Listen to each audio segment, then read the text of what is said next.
Hello, boys and girls. Today you're here with me, Miss Hartman, and we'll be going over the Renaissance era architecture. The word Renaissance is derived from the term La Rinascita, which means rebirth. The Renaissance architecture was so important during the 15th century to the 17th century because of its unique symmetry, proportion, geometry, and the regularity of parts. Our first slide shows that the Renaissance is divided into three phases. These three phases are the Renaissance, or the early Renaissance, also known as the early Renaissance, from 1400 to 1500, the High Renaissance, from 1500 to 1525, and Mannerism, from 1520 to 1600. In the early Renaissance, we have three major architects, and these architects, our first architect was Brunelleschi, and Brunelleschi was from 1377 to 1446. He is responsible for two of the most famous architectures in the early Renaissance history. The first being the Ospedale degli Innocenti. This is actually known as the Hospital of the Innocents. That's what that means. And if you look at the picture here, you'll be able to see that there's rooms in here. There's 9 bays that face the piazza here in the middle.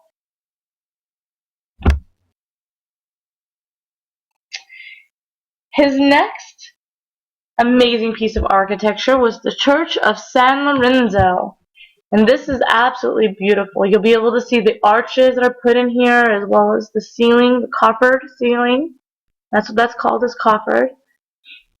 And the pillars.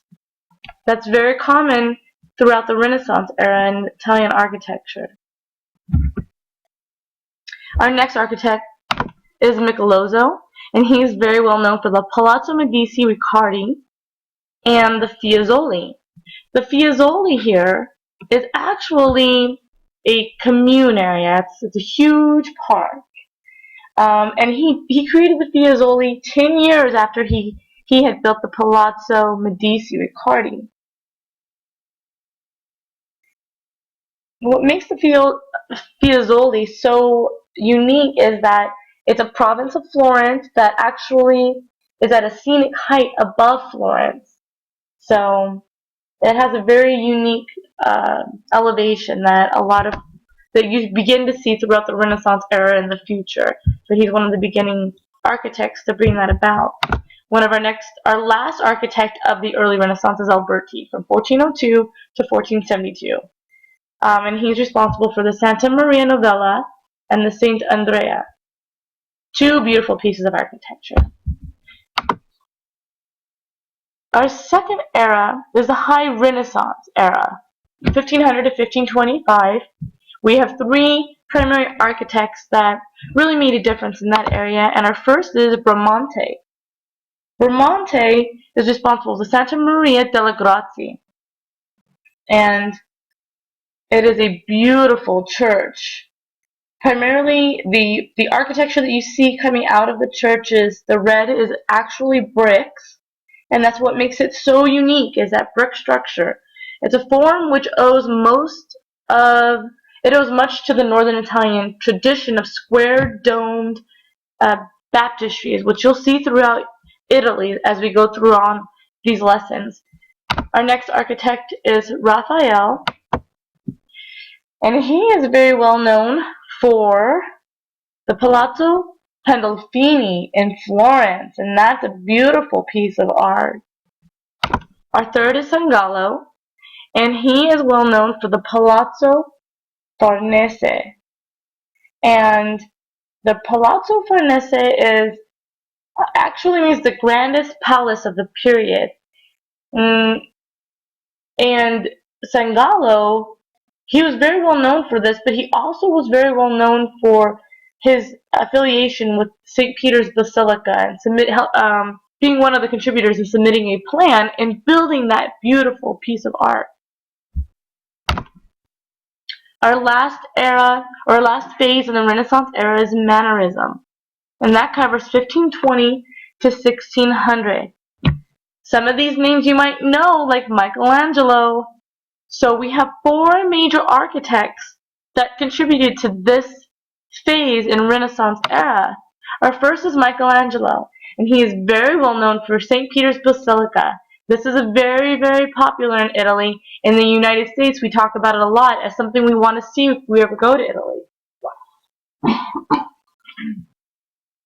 Next we have Romano, and he's well known for the Palazzo Te.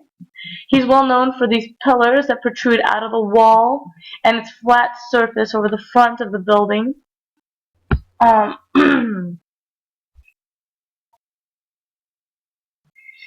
It's incorporating a garden on the inside here. You can't see, but it has a beautiful garden and extensive frescoes on the inside of the building here. It makes it very unique to see.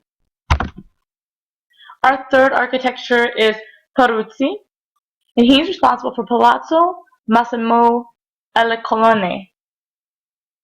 And our fourth and last architect is Andrea Palladio, and he's responsible for the Villa Capra La Rotonda. These are four architects that made a very big difference in the Mannerism era of the Renaissance. So that concludes our presentation and lesson of the Renaissance. And as we proceed through the lessons, you'll be able to get a better picture of how the Renaissance era affected other countries other than Italy by mimicking designs from Italy, from the Renaissance era. Alright, class, thank you very much.